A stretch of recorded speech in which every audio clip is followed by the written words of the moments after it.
half of one, half of the other. And what time do 145 is kind of the drop dead? Yeah, yes, sir. And we've got some people are live streaming because, again, with COVID, it was a mix of who's doing what. So I can give you a final number in a day or two if you can. Okay. Is the microphone good? Okay, hi, everybody. I just like having a mic. I'm going to get so excited about this. I'm Dr. McElvaney. Some of you know me as Dr. Mac. Thank you for coming. We are talking about cybersecurity, and I know there are also people online. So for those of you online, please put your name in the comments box. If you have questions, put them in, and our wonderful tech person will read them out so that way everybody can participate. We are in a new arena because we used to think of domestic violence as something that occurred between a husband and wife behind closed doors. And what we now know is that dating violence, exploitation, sexploitation, etc., has become a huge problem, and it's something that can derail you. And that's what a lot of students don't think about. That innocent picture, that innocent comment that you make in just 2 seconds can actually haunt you through the rest of your future. So that's why we want to bring attention to this now. October is Domestic Violence Awareness Month, but we want to go beyond that and go into being successful Wake Tech Eagles. We want you to be able to not goof up your future by something that seems innocent. Very quickly, there are a lot of people that we will be thanking over the next couple of days, but I definitely have to thank Carlos McCormick because this wonderful man set everything up and helped us, Treva Aiken, etc. We have great support from everybody from Dean Wirt and Karen Fennessy, but also our department head, Tori, our wonderful leader, Kim Eaton, and Sherry, who has been helping us. We have so many people that get involved. So when you go to an event, it seems like just a few minutes of information, but there's a lot that goes on behind it. We're also grateful to Emily Shirtliff and Gustavo Garcia, who pitched in at the last minute to help us get everything together. So if you didn't get swag, get swag. That's one of the fun parts of this. I want you to understand why this is important, because a lot of times we say, well, it'll never happen to me. It is statistically impossible for you to not know someone who has been involved in domestic or dating violence. And that I want you to really pay attention to. You may not know it, they may not tell you their whole story, but it's statistically impossible to avoid that. And that's very important because someone may need help and you may not know that they need help. Wake Tech has a lot for students. We have everything from help for food insecurity and housing insecurity, transportation issues, laptops, Wi-Fi spots. We also have counseling. We have a connection with Interact. They have been fantastic. They'll be speaking next week. So don't let anything or anyone derail your success, but also if you know someone in your class where you kind of wonder what's going on. I had a really big, wonderful student, and he would come in all the time, big, tough guy, and we had the feeling something was up, but when we talked to him, he would never admit it. And then one day, the bruises were so undeniable, the puffiness was so undeniable. By the way, don't ever think that it's always the woman being hurt.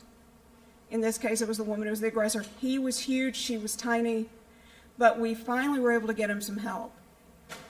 This doesn't just derail school, it derails your life, and part of Wake Tech is making you a successful community member. So make sure you speak up, make sure you listen to your friends.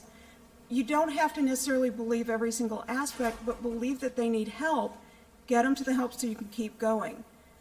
That's the important part about this. SBI agent Demas Pulliam was kind enough to join us today because he's an expert on cybersecurity. I'm certainly not. I can barely run my phone. So I'm going to ask him to step up, and he's going to talk about some cases and some of the things that we can all do to protect themselves. Thank you for joining us. Thank you. Thank you for having me. This is an awesome opportunity. I'll talk a little bit about my experience, but it'll be kind of laid back. So if you have questions, just raise your hand, stand up, walk on down here. Whatever you want to do is fine, right? So we're going to talk about a lot of topics. I'm going to try to stay here because I know you're not going to hear me if I don't. But we're going to talk about a lot of topics. I'm going to throw a ton of stuff out at you. And it's really to get your mind working because if I can get you guys tracking and thinking like I think, then you can protect your own selves. Because essentially, no matter how much we want to do it, it's always you behind the screen. So it's really up to you to be able to be successful in this cyber world. And we're going to talk about some ways that you can do that and some pitfalls and stuff like that. So we'll get started. My experience, I've been in law enforcement for 24 years. I worked local law enforcement and as patrol, which, one of our main calls that we go out on is domestic. So domestic violence is a big thing in law enforcement, and how we handle that. And we've handled it differently over the years, and there's a lot of frustrations that you have to work through. So we're starting to get better at understanding, why certain people stay in relationships where they're being abused. It's easy to see it from your perspective of why they're going to be back and why that happens, but unless you understand the psychology about why they're really staying and try to help them, kind of unpack all that, then they're likely going to stay in that abuse or find another abuser and then move on to the next one thinking the grass is greener, which it's not. So that's something we've gotten better at and continue to kind of pursue in partnering with counselors and social services to kind of get better at serving the community that way. Computer crimes, so I am in computer crimes for the State Bureau of Investigation. Our primary mission is internet crimes against children. You see the icon for the National Center for Missing and Exploited Children, also referred to as NCMEC. You'll see some stuff throughout the PowerPoint that has that. I started there in 2018. So what we are responsible as SBI is for routing cyber tips that come into our state. So nationally, there's been some big changes with COVID. And I say nationally, but really all over the world. So for the state of North Carolina, roughly in 2019, we got 4,900 cyber tips. And those consist of people like you who may say, hey, my friend has something going on and I'm going to report it, get them some help. But a lot of what happens is the social media companies, Facebook, Snapchat, Instagram, are viewing content. And if it's content that looks like it's of a minor and it's sexual in nature, then they will flag it and then they will generate a cyber tip. And that's all done through algorithms. So it's naturally going to do that. With the introduction of COVID, a lot of things changed. I think screen time went up probably for everybody, adults and minors. But what we have saw is this year, I think we're already on track to get we have 17,000 cyber tips right now to the state. So from 4,900 roughly to 17,000, and we're not even through the whole year, it's growing every year more than we can even work it. So, and those cyber tips may consist of minors meeting with adults. It may consist of self-production where somebody took a picture and it got posted. So we're working the whole gamut of that and trying to keep up with it. But it's like anything, this is really something new to law enforcement the past 15, 20 years. And people are now starting to catch on, but it has become such an increasing problem that it's causing problem for us to get staffing and funding and things like that behind it. So, intelligence analysis. I have worked for Graham Police Department, Greensboro Police Department, Burlington Police Department. Yeah, I move around a lot. And I was also a task force officer with the Drug Enforcement Administration in Greensboro. Okay, we work cartel cases, wire cases, high-level drug trafficking, and in that I learned intelligence analysis because everything's based on what we can find on people. And when you're talking about high-level cartel groups, these are people who don't really have a digital footprint, and we have to make it our business in figuring out who they are and what they're doing and why they're doing it. So I got experience doing intelligence analysis there, and that also kind of rolls into what we do trying to locate offenders for this child sexual exploitation. And as time is increasing, more data is out there on people, even the people that don't want it to be out there. And that's not just law enforcement databases I may have access to, but also Google or other databases that are collecting your data. You ever wonder why like Facebook or Instagram is free? Isn't that weird? It's a great platform, you use it and it doesn't cost you anything. You know, how are they offsetting that cost of what that costs to run that? You know, they're using your data, they're using advertising, they're using other things. So now we're in an age where the new gold is data mining, and new gold is trying to advertise on a level to get you products you want, which is kind of ingenious. You go to Facebook and look something up, it may interconnect with Instagram, it may interconnect with other apps, or your phone, or your internet search history. All that's being shared. Or you look something up on Amazon, then that's being shared around. So all that stuff is kind of working in the background, some of it for a good purpose because it helps you get products you want, but also people can use that. And we've seen here in the last couple of elections how that is being affected, how people are data mining what you think and what you do, what you're looking at, what topics you're looking at. So when you're looking at voting, they're going through social media companies, they're getting this information to see what do you like, what do you want to see. Do you think if you turn on the news channel, any news channel, do you think it usually is negative or positive? What's the context, right? It's usually negative. Why? Because it sells more? It does. We want to see the train wreck, right? But positivity really just isn't selling in our culture as much as negativity is. And and it's the same way on social media, but the more we pay attention to certain things, the more we're saying this is what we want to see. The more they're going to feed into that. So I'm a certified mobile device examiner, and I'm also certified forensic examiner. So forensic is more computers, so we can go on computers and find stuff that was deleted, hopefully. Same thing on cell phones. We're kind of chasing that. There's probably hundreds of thousands, if not millions, of cell phones. They're all a little different, and there's all this where we're chasing when we need to collect evidence. Is it going to be there? And I know for you, it's like, is my data protected? So, but it's kind of weird. The way I look at it is the social media companies or some of these major platforms have really sold themselves as the champion of your privacy, right? But there's no governing body or laws that make them stick to anything necessarily other than civil liability. So we almost trust, it's kind of been spun where we almost trust a company who makes money off selling your data more than we do the government, right? They've sold the government's going to get your data. The government's looking at your stuff. And we're not talking about high-level stuff that nobody has access to, but we're talking about local law enforcement. We don't have access to that. If I want somebody's information, I got to go to a court. A judge has got to approve it. And not my judge who's a friend, right? Somebody's got to approve it, and then the district attorney's got to approve it. There's checks and balances in law enforcement. And if we don't do the right thing, we get sued. We lose our job. There's a lot of things that we have to answer to. But some of these companies that are the champions of your privacy, nobody's keeping them in check.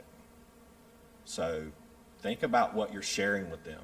Like Apple, how many of you have your analytics turned off where you're not sharing what you're doing with them? Yeah. Do you think Instagram and Facebook, who has selected to use your microphone on Instagram or Facebook? Probably everybody. If you record a video, you have to select microphone, right? Do you think that's recording all the time? Yeah. Of course. How many have said something and then later ads start popping up about what you were talking about? I'm buying a car and then later ads are popping up, right? So it's kind of well known. We know what's happening. We have Alexa and other things that are always audio recording. They're listening to everything we say all the time. And it's not a government-controlled entity. It's just a private company. It's kind of weird that we're giving up so many freedoms to companies that make money off of us, right? So the cases I work, child sexual exploitation, catfishing cases, which we're going to talk about because that's a big danger, hacking, narcotics, drug trafficking organization, sextortion, homicides, frauds. I've worked a gamut of all types of cases throughout my career, and now I'm working and focusing on this because I have a passion for helping people, just being in law enforcement, but really a passion for helping children, helping kids, helping young adults. So we want to, our biggest thing is helping protect people, and sometimes it's protecting people when they're in a bad place from themselves, keeping them from having access to certain things. I had one case where a cyber tip was generated where a 13-year-old girl was going to go meet with a guy from out of state. They were planning to meet. There were photos exchanged, which they send us the photos that they take. That they all come to us. They don't just send us a document. They send us your photos. If you take a selfie and it's lewd and lascivious, we're going to have it. So they send us that. I go out. I find her. We talk to her. We get her interviewed. She gets in, child advocacy center counseling. They do a little bit of limited counseling. There's an interaction there. She actually had another offender who was about 39 years old come meet with her and her little sister.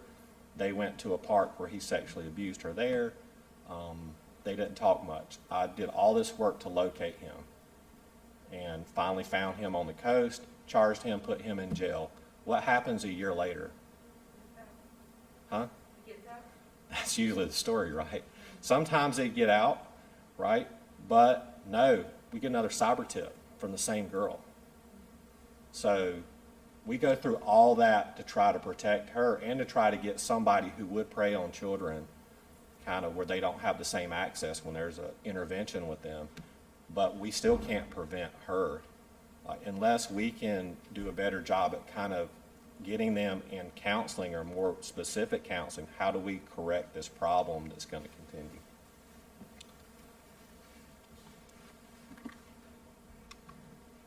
Your digital profile. How do we use technology? What do we use?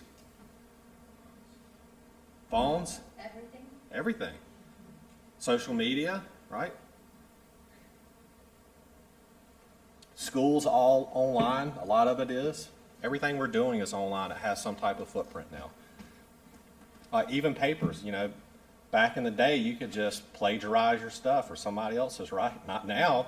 You got to submit that online. Some teachers make you submit it, and then it's going to fact check it. Has anybody ever had this paper? Even you. You can't even use your old papers anymore. That doesn't sound fair, right? So all that stuff is being categorized and saved somewhere. All that stuff's accessible. I remember not too long ago, they go back for, like some presidents, they will try to go back and get their college papers and stuff to try to use it against them. I think they chased Obama's papers a while back, but like everything you do is tracked and people are going to want to access it later in life, especially the people that don't like you or want to discredit you are going to do those things. So we got to be careful what ammunition we give them. Any questions so far? Everybody pretty bored? It looks like it. Yes, sir. Yeah, I can try. Do you have social media? Of course. Who doesn't love social media? Who doesn't love TikTok, right? Oh my God, it's amazing. The algorithm's ingenious, right? So I remember, can you hear me better now? Okay, thank you for saying that. So I remember a friend of my daughter's talking about TikTok, and they were like, they have this youth pastor, and the youth pastor was upset because every time he gets on TikTok, girls in bathing suits keep coming up. Well, that's because the algorithm's picking it up because you keep looking at it, right? The algorithm's very ingenious and it's very quick. So what your TikTok feed is essentially what you're stopping on. You stop for a second and look at something, it's going to keep hitting you with that because it's trying to give you what you want. Very ingenious software, but you know, if you have a bad algorithm and you're like, and it's negativity for whatever reason, then you may have to start searching things that are positive, stopping on it, and literally changing your algorithm because it's that quick. So, and that's crazy to think psychologically what you're putting in, and you can change that instantly by, hey, I got to get some positive stuff in. Let me research this. Let me see a motivational speech. Let me see something good. The more you start looking at it, the more it's going to give it to you. So think about those things. How do you treat others online? I think we're getting better at this. Maybe not the best. I think better than years ago. Maybe that's not true. I don't know. But it seems like we're getting better as a society where, you know, bullying has become a big thing. That's like a key word. If my daughter doesn't say that a million times, if I parent in any way, it's bullying, right? If she doesn't get her homework done and I ask her to do it, it's bullying, right? It's kind of getting overused some, but it's good that we're all tracking with that because how we treat others is very important, and how you do that online is very important. There's been children that were cyberbullied that it pushes them into suicide.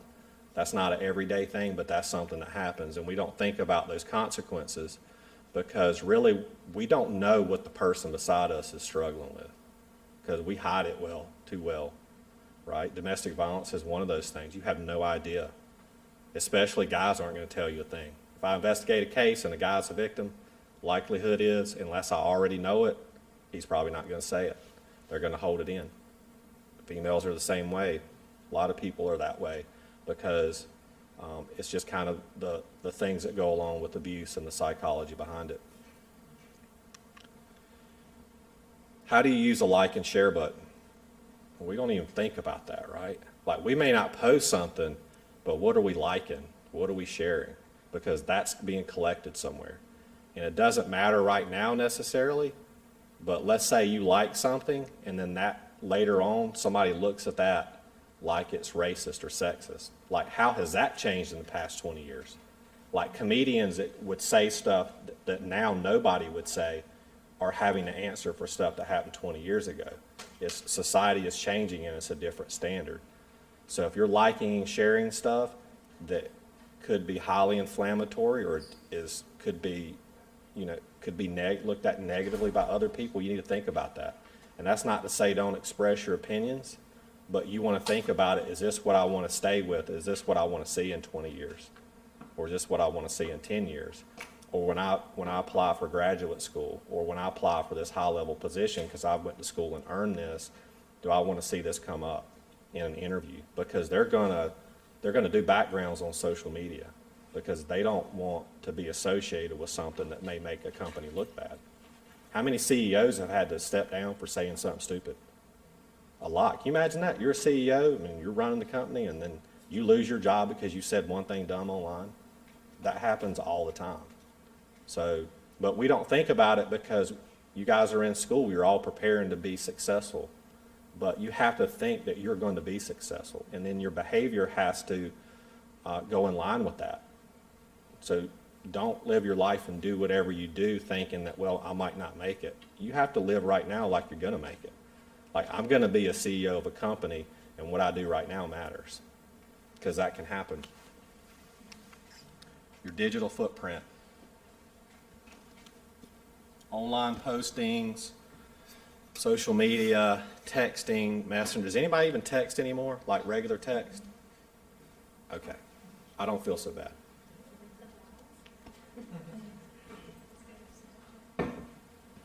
Yeah, so texting is quickly going away, but people still use it, right? Photos and videos, online activity, search engines, websites, purchases, another thing. Protect you online. How do you do that? Your name, protect your name online. What's associated with you? Your identity. Screen names that may be associated with you can come back up because all that's being collected. There are companies that collect everything on Twitter. Every public thing they're collecting and they have.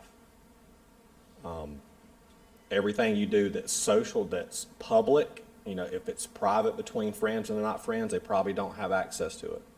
That doesn't mean some people haven't figured that out and still do. But if you post something publicly, then somebody owns it and somebody likely has that to be accessed later. And we're not really seeing that now where that's coming back, but I can tell you that data they've been collecting that for a long time. So think about those things. What you post publicly, somebody's got it. Once it's out there, it's out there. So your reputation, there's a thing now where we have a lot of kids who are 12 years old, and the problem is not these offenders who we think there's this scary old man who's in his 60s and, you know, hides in the shadows, and those are the people who come and grab kids and abuse them, right? Well, that's not becoming the case anymore. What's happening is you're having girls who are younger, let's say 12, 13, 14, and the 25-year-old guy is becoming a problem. And why? It's because nobody's talking on the phone. They're texting, they're chatting, they're sending pictures. And maturity is not coming across through text like it is. If we had a conversation or we were face to face, we would pick up on all these other forms of communication you're not getting when you're texting. So when you're online, people are going to form an opinion based on what you post. I mean, I can see when people are in a bad place online, like on Facebook, because they will post things that kind of say they look like they're struggling with something. And if I can tell that, other people can tell, you know, what you're going through. So be careful of like being an emotional poster, right? Because you're telling people a lot about who you are. And that's the way a lot of people would try to use that against you. You know, try to keep that stuff more private to friends and not so social. All right. Despite whatever you feel like politically, your actions follow you, positive or negative, right? You think about this. Let's think that any of you, let's say all of you, because I have a lot of faith in every one of you, right? Somebody's going to become president here, and you make it all the way there, and then this is the news stories that they're doing about you. You've made it to the top, and this is what they focus on. You think social media and your history is not important, but, you know, Forbes does a story, or whoever did this piece on this, 10 most offensive tweets, is like that. Is that what we want to be known for in life in general? We wouldn't want to offend the person next to us because it wouldn't seem right, but online we have a habit of saying whatever and thinking it's okay, but it's still hurtful. It's just we don't see the evidence of that because we're not there, but it's still not right. So this is a good point about who do we want to be, especially when we do make it. I don't know that we want that. I don't know that we want that to be our legacy. Again, your actions follow you, positive or negative. I found this online. I thought this was very interesting because often when we're young, we don't think about who we're going to be when we're older, but some people kind of get it right. Martin Luther King Jr. wrote childhood letters to his mother and father, but I just liked his mentality then. He didn't just wake up at, let's say, 35 years old and say, you know what, I'm going to go out and do this. He was this person then. He started when he was young and a kid, and I'm going to read this excerpt to you, and this is what he said, that he would refer to the time when he was younger as a crucial period in his religious evolution when he felt an inescapable urge to serve society in a sense of responsibility which he could not escape. So imagine you getting it right now, like today, like you doing this. You know, he didn't become who he was and has this legacy because he started late in life. He started early. He was always this person. So what you do online, what you do in life, how you treat people starts right now. It doesn't start later. You got to be responsible now. You got to be great now. You got to think that way. Secure your 3 Ps. Passwords. Who has the same password for everything? Yeah, everybody laughs, right? It's easy, but it's not that great. Because if they figure out one, they have them all. Who saw the recent article about from Facebook that said millions of accounts have been hacked? Anybody see that? Okay. This has been going on for quite a while. So what we noticed in getting cyber tips is we were getting cyber tips, and they weren't the people who were posting child pornography were not really what we typically see. And they were posting it publicly, and people typically are not going to do that. So there has been a mass hacking with Facebook, Instagram, where people have hacked accounts, and in doing so, they have posted child pornography on their public posts to shut their accounts down. And it has been a huge problem for us. We've had to kind of sort through it, but Facebook is now acknowledging that and trying to do things to fix that in the background. But essentially, like if we get a new app and that app says, hey, log in with Facebook, who clicks that? It's pretty easy, right? Now, if you're using a major app, let's say TikTok, or you're using Snapchat or Instagram, those are probably safer companies. But if you're doing that for just a random app, you don't know what they're doing, and you're giving them access to your password. So that's kind of how Facebook has narrowed it down. We're clicking that button, and you're sharing, and they're getting access. They found all these malicious apps, and you can believe there's still more out there, and they've shut those down, but there's going to be more because this is a trending thing in society now.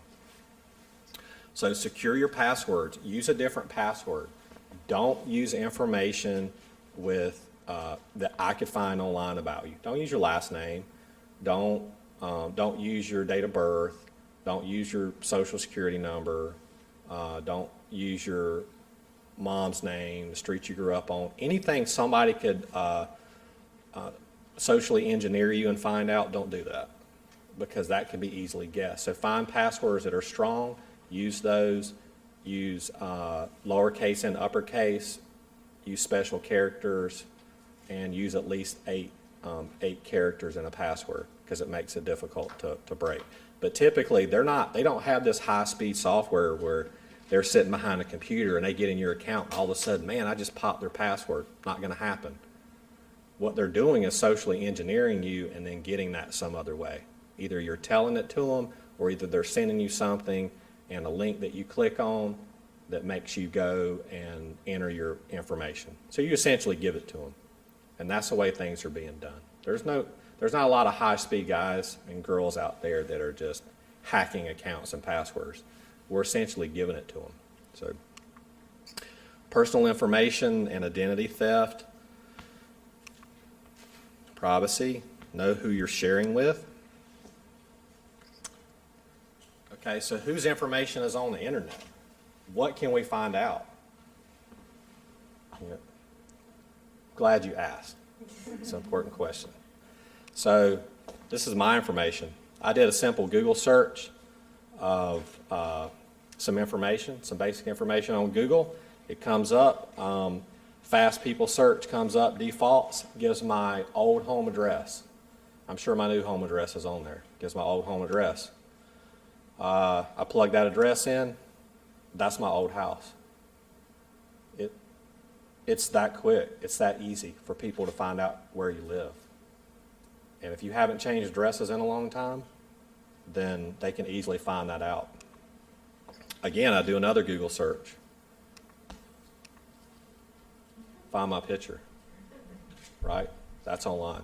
And that's always there. And that's a website called PQ. PQ is collecting social media data that's posted. So that's forever there. I can't take that down. I mean, I could try to ask them to, but once it's out there, it's out there. So that's how quick even my information is going to be accessed or could be accessed. So let's look at some other ones. Oh, no. Your professor's information is out there. So could I find Professor Mack's photo? What do you think? Could I find a photo of her? Let's see. Oh my gosh. Yes. I found this, but now this is on the school website, and the school's trying to have like transparency. You see who's working here. There's some positives, but there's also some negatives. If I want to know what she looked like, then I can easily find that online with a couple of clicks. Could I find what students say about Professor Mack? Oh my gosh.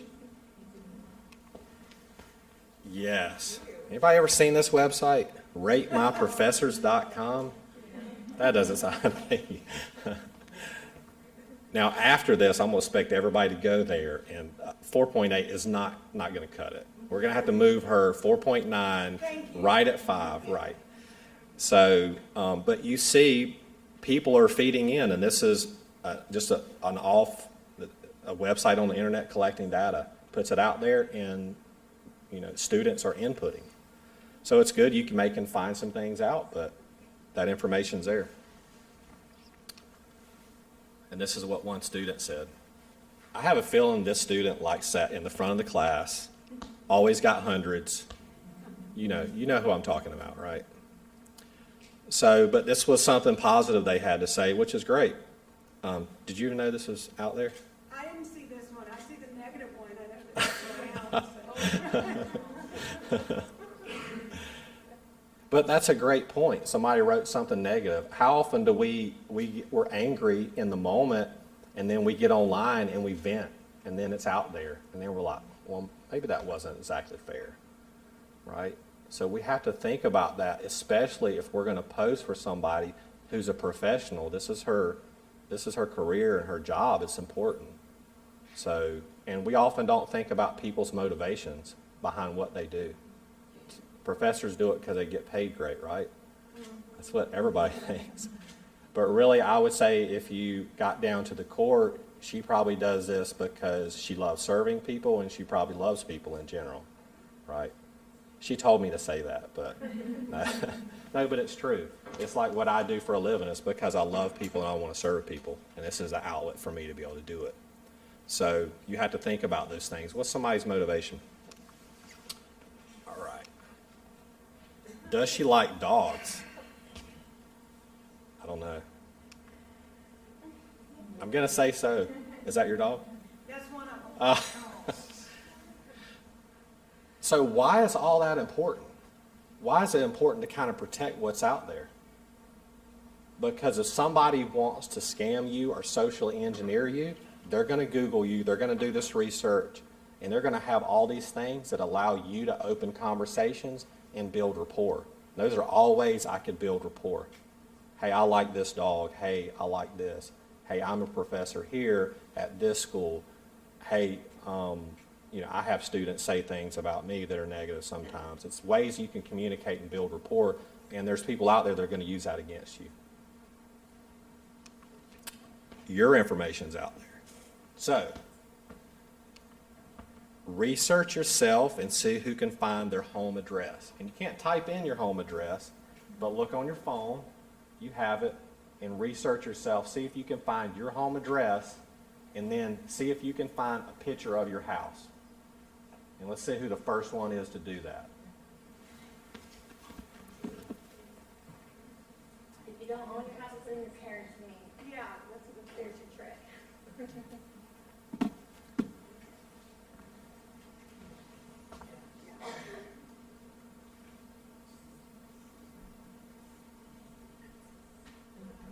So you get to use your phones in a presentation. That is pretty awesome. Should get extra points for that.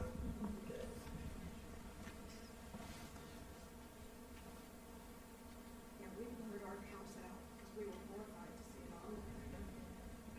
it on. Yeah, I think I found your address. I just didn't put it Yeah, up you there. probably found our address, but Yeah. we had it blurry. Yeah,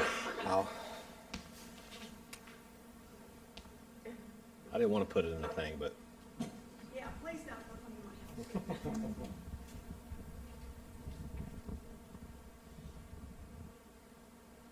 Yes. Yeah. Horrifying.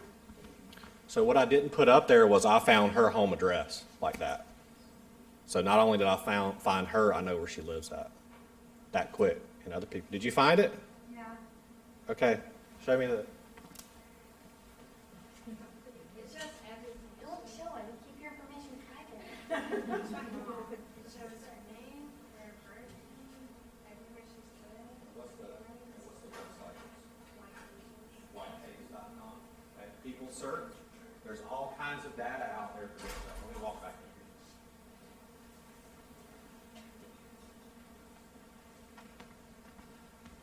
So, somebody gave it away, but how people socially engineer you is you don't have a lot as much out there as your parents do. So if somebody wants to talk to you online, you don't know who they are, they'll ask questions.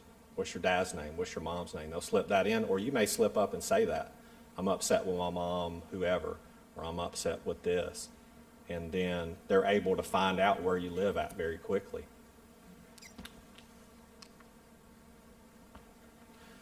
So let me go ahead and talk about catfishing. So has anybody seen that show that they did, catfishing? Right? And it started years ago, really when it was happening, but now it has become a business. There are people, players overseas, mainly. There are some people here, but a lot of it is overseas, and they are constantly combing social media. I can't tell you how many people I know personally that have called me and said, oh my God, what do I do? And they have sent images of themselves that are inappropriate to somebody they have no idea and got scammed. So let me say this. Guys, if you're, let's just say you're an average looking guy, nothing super special about you, you're wonderful, but no, the world doesn't know it, right? If somebody that is super popular and super, super attractive messages you and wants to quickly establish a relationship with you, that is not real. That is not happening. You have not hit the lottery. You've got somebody trying to scam you. And I can't tell you how many people hear it and still do it because it's very alluring. It's like, wow, this person is messaging me and this is great. They're beautiful, he's handsome, whatever you want to say, and then they get called up, and before you know it, they build a quick rapport, and then they get the guys to send an image. And as soon as they send an image, the next thing they get is, I need money, or I'm sharing this with your friends and your family. And they are not playing because they will do it. If you don't pay, they will send it to everybody that you know that they can find. I just had kids 16 that I know. His parents called me. He broke up with his girlfriend. He had somebody message him on Instagram that was friends with several of his friends. And then it was a very attractive female. And they asked for an inappropriate picture. And he sent it. And as soon as he did, they're like, pay me. Now, naturally, he didn't because he panicked. Because who wants to tell your mom and dad that? I just got scammed and I just sent a picture of my junk to somebody online, right? Mom and dad's not going to be happy. I'm going to laugh and I'm going to tell you it's going to be okay, right? Because I do this all the time and try to calm your parents down. It's not the end of the world. But this stuff happens. And then they sent his picture to his ex-girlfriend and to other friends of his. So this happens all the time. And they were focusing on adults, but now they're focusing on younger people because parents don't want it out there and parents are going to write that check. Just like they're, yes ma'am. So he got scammed and still got his picture sent? Yes, if you don't pay, and that there's no guarantee that they're going to pay. This isn't a company. But if you don't pay, they will absolutely send your photo to whoever they can. Now, most of the time, they will move on. So I suggest that you probably lock out your social media because what they're doing while they're looking at you is seeing who you're friends with, seeing who you're posting with, because that's what they're going to use as leverage. And that's who they're going to send it to. They're going to find out who your parents are, your parents' friends with you, and then they're going to send it to somebody like that. So.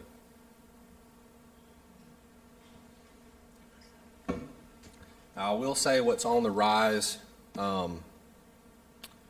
with females now, because we have the males and females, but we have the rise of OnlyFans, right? We got soccer moms that are opening up OnlyFans and essentially having their own pornography site.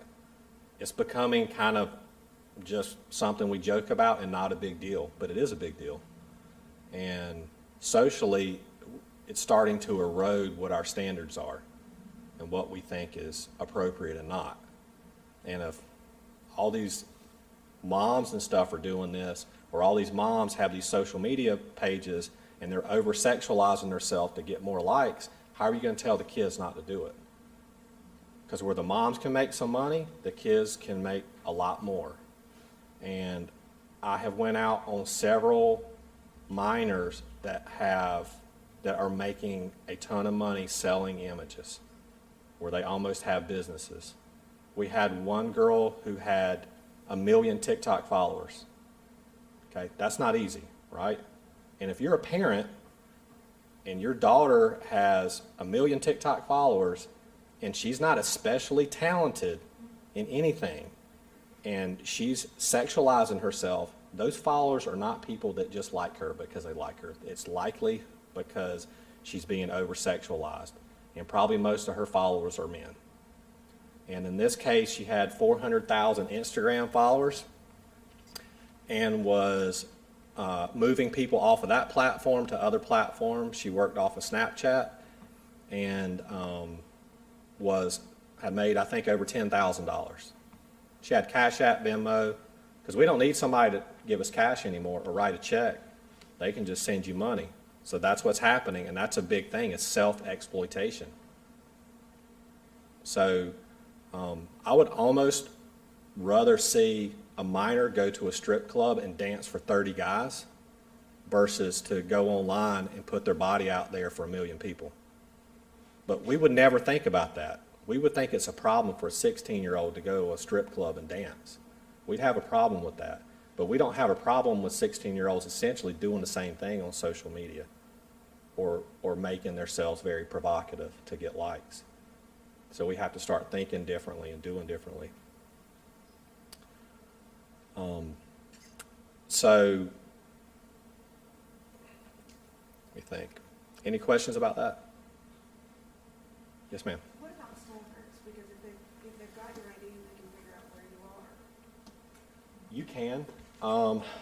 You can get stalkers. That does happen from time to time. But what we fight against the most it's really what the problem is, not the guys coming to the girl's house to kidnap them. Right, that's what we thought about 30 years ago. But now it's the kids going out. Kids are going to meet them or inviting them over to the house.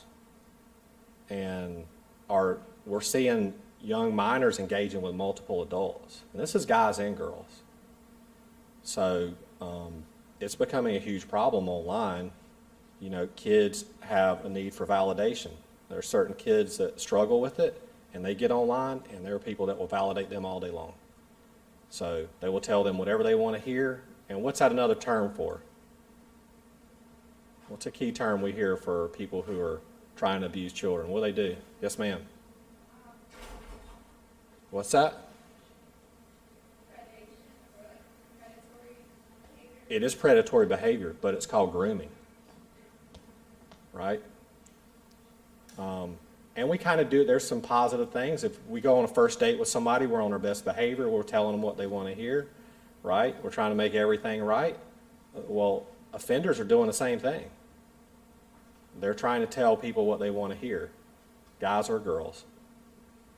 So be careful what people are telling you and who they are. 10 mistakes, not using privacy settings. Put your stuff, look at that stuff. And you can YouTube it or, look on TikTok and find ways to make sure your privacy settings are set. The girl I said that had 1 million TikTok followers that is selling stuff to people all over the world had her Snap Map on. So most of you know what that means. But that means everybody anywhere could see her. She's at school. She has a younger sister and brother. When she's at home, like, it opens you up. Anybody can come by. So you have to set those settings. Trusting privacy settings. You can't always trust them. Posting questionable photos, using poor grammar. That's a problem. I don't write all this. So, complaining about your current job, that's a big thing. You don't want to do that because people don't like that.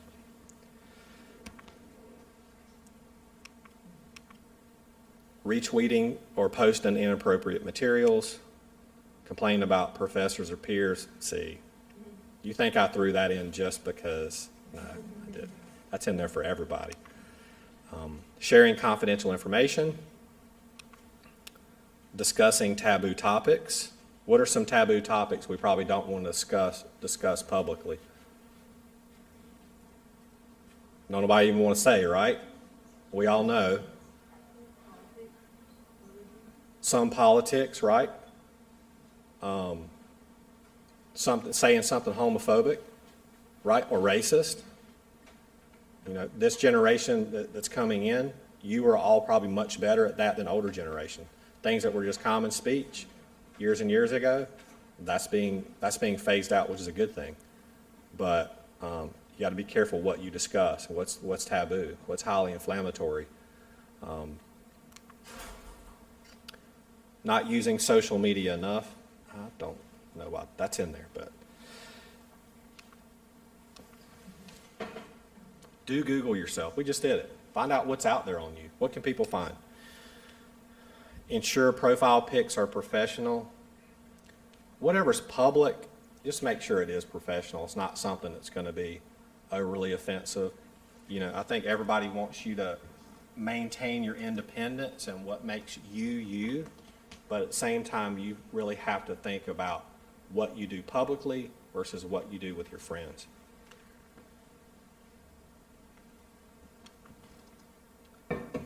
Don't delete everything. I think this is kind of referring to if you're applying for a job and then you just wipe all your social media. It would look weird. Do check your activity log. There's a lot of data that's being saved. You can look on your social media and see everything you searched, all that's there. You should research everything if you have an iPhone or Android, everything they collect and that's constantly there. All your locations are there, everywhere you're going. I mean, it's amazing how it tracks, but your phone can even get locations when it's off. So it doesn't have to be powered on anymore. It can still track stuff. Make sure details on all platforms match. Review groups, likes, and sharing activities. Don't disregard your apps. Don't forget to clean all profiles. Who's looking at your posts? Your parents? Teachers, principals, coaches, maybe. Especially if they're picking you for positions. Colleges and universities, employers for sure, people you don't like or don't like you. That's for sure.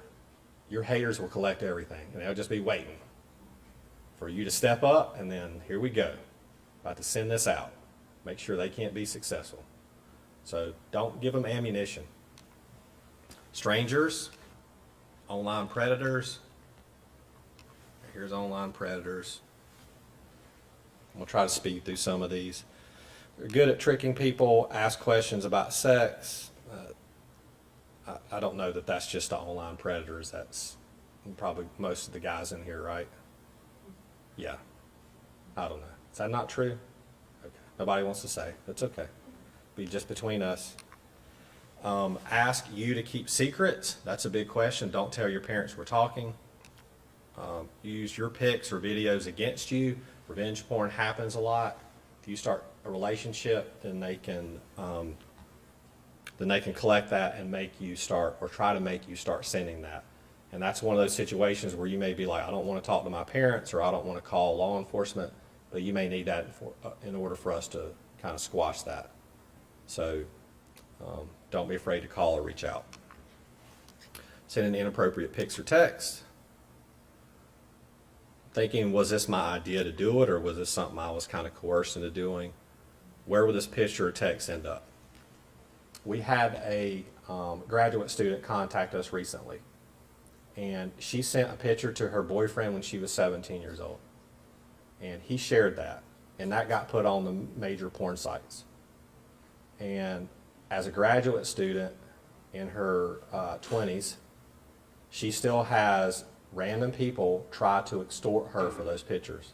They will text her randomly because they find her information and say, I have your picture here and I'm going to start sharing this unless you pay me money. So for sending something who she thought it was private at 17 years old, she's now having to bear consequences, you know, in her 20s as a graduate student. She's trying to be successful. She's doing all the right things now, but something that was out of her control at the time, you know, what happened as a later result is now affecting her life and will continue to affect her. You think if she ran for office in 40 years, those pictures wouldn't come up? Have you seen how people's pictures from years ago came up? They still do that. So be careful what you send.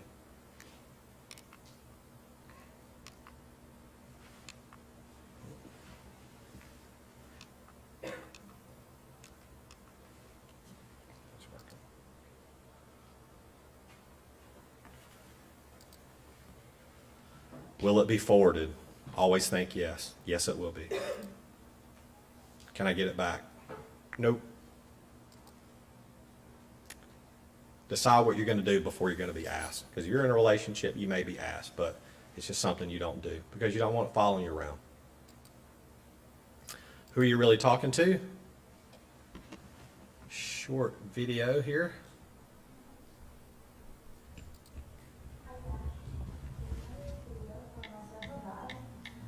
Can't believe we haven't talked all day. I wish you went to my school or a little closer so we could finally meet. I could have. Dinner in an hour. Don't spend too long on the phone. Okay, fine.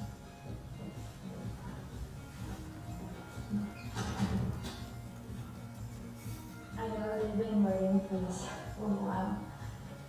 I wanted to give you something special.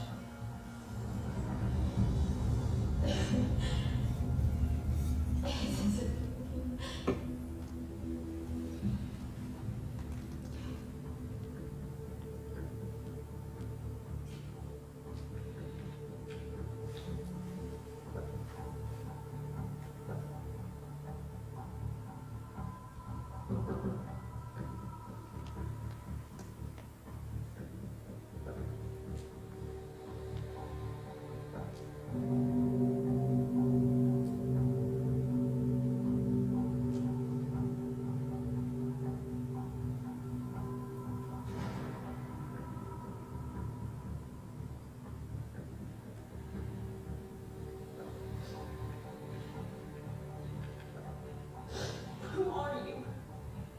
Why are you doing this?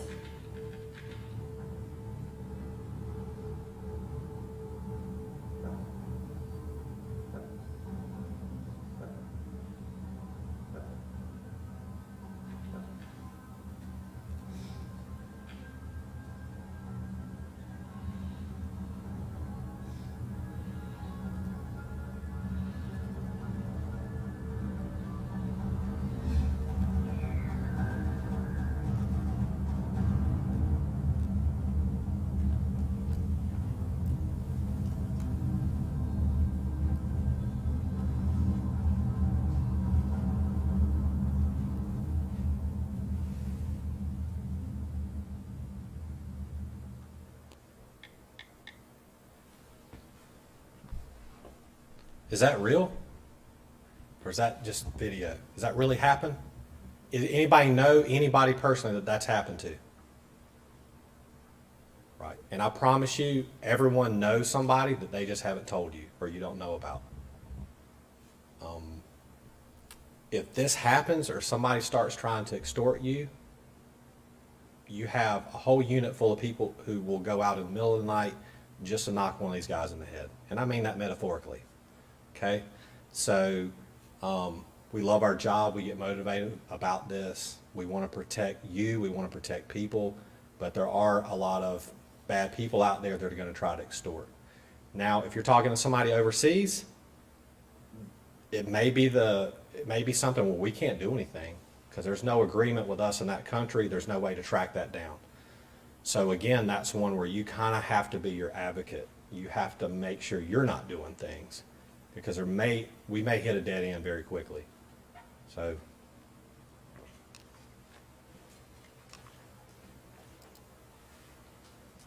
This is actually part of our employment background. For those who might want to be with SBI, please come talk to me. Okay, no takers, it's okay. Internet activity form. Everybody that applies has to fill this out.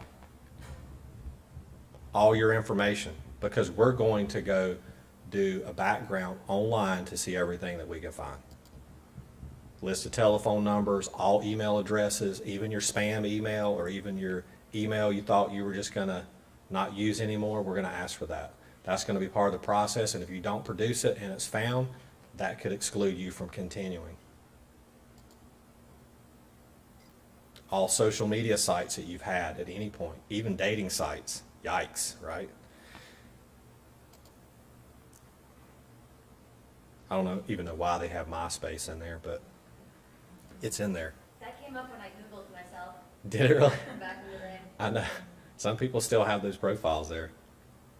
So all that stuff is going to be there. And this isn't just us that do this in law enforcement. These are other companies that are going to do it. And they're going to do it more and more because it's so inflammatory, it can literally affect their business. They bring an employee in that said something, or you were linked to some group, that has some major issue politically or socially, then that could affect you being employed. That can affect you continue being employed there because it can actually cost them money and hurt their business, and it often does. Use privacy settings on all social media platforms. Be careful about joining any groups that could be seen as controversial. Don't talk about politics or religion in polarizing ways. So just be careful how you say what you say. Have your opinions, but be smart. Use Google Alerts to be notified any new online content that includes your name. I didn't even know that existed, but you can use that. Meta has something now where if an image got out of you online, you can submit the image to them and then they will block that image from all their platforms. So that is something Meta, Facebook, Instagram is doing now. So that's a potential in case you have something that gets out there. Change settings. What data are you providing when you take a picture? Usually I take a picture and then I'll upload it and then I'll put it in a software program that's free online and it will pinpoint where I'm right here in this room. So is your location information on when you're sending pictures to people or just general pictures of anything? It may be there. It may give people access to where you're at all the time. What apps put you at risk? All of them. They all do. It's a behavior thing. If they have direct messaging, somebody can talk to you, that can put you at risk. Any app that has the ability for messaging or communication. Snapchat, the Snap Map, we talked about that. Think about where people can see where you're at. This is actually a cyber tip. Snapchat actually reports not everything you do on Snap is gone. And it has a feature where it tells you if somebody is recording you, right? Or they save your picture. Is that 100% true? It's not. People can screen record what you do on Snap or FaceTime and you can't tell it's happening. Because I see those videos all the time from predators who catfish people and get them to send videos thinking they're somebody else. Proof of life. This is very important for y'all. If you have never physically met a person and you're talking online and it turns into a relationship, that is a red flag. You've never physically met them. You don't know who it is. They will not send you a live photo. Nothing recent. They will not video chat with you. Or it's dark or you can't see them if they do. That's a red flag that might not be the person you think it is. You have never heard their voice. They won't get on the phone with you. Their pictures are old. If it's a new phone, it's probably pretty good quality, but you're seeing older pictures, that shouldn't make sense. If that's what they're sending to you or that's what they have up on their profile, that should be a red flag. So think about all those things, especially if you're going to get to the point where you're going to start engaging in a relationship with someone that may turn to where you're sending something or they could try to extort you in some way. So what is your biggest threat online? What did we learn? Anybody want to take a guess? Go ahead. Yes, it's you. You're your biggest threat online. It's not the people out there. There are always going to be people out there in the world wanting to do you harm, but it's up to you to kind of police yourselves. Any questions? No? You're welcome to come ask me stuff after. Yes, ma'am? Is there any material out there that you would recommend for, especially like middle school, high school, and the older classes in elementary? They're even starting to get phones that walks them through how to change those settings, because a lot of them may not, like being aware that you should, but that doesn't mean that they know how to actually go in and do it. Right. YouTube is a pretty good resource. There's a lot of stuff out there. Probably somebody has made a video. Missingkids.org actually has presentations. It's sponsored, I think, by Nick Mick. So there's presentations for age-appropriate ones that you can look for that'll help you. But if you're looking to try, how do I do privacy and settings? What works today doesn't work tomorrow. It's ever-changing. So, but really the best way is ask somebody who's the age, ask a kid, how do I do this on the phone, or what do you do to get around that? I was just thinking like high school kids, right? You present this and they see it's important, and then sometimes if they don't walk through it right at that moment, then they walk out and they forget. Right. And I think what you'll find is they're probably more in tune to how they do all that, but they're just not going to set it. But it's educating, and it's hopefully that people are tracking with, okay, this can happen, this is how I protect myself. Like if you take a photo, if you're going to take a photo that's inappropriate of yourself, don't put your face in it, right? There's things you can do. If you're going to do the wrong thing, try to do it a little bit more right, right? Like don't put your face in it, because then it's pretty easy to say that's you. So, but any other questions, you're welcome to come. Yes, sir. Yeah, VPNs work, but they're spotty. For us, that's a good thing, because there's guys who use a VPN, but the problem is it'll end up tattooing your real IP address, and then we end up at your house. So, yes, they work, and a lot of people are using them to try to protect their internet traffic, but they're not really going to work against people who are going to just try to socially engineer you. So if you're kind of asking from that angle, they can be good, but that's more protecting your search history and what you're doing. But good question. Anything else? All right, so dance like nobody is watching, text and email like it will be read in court someday. Right? All right. Thank you.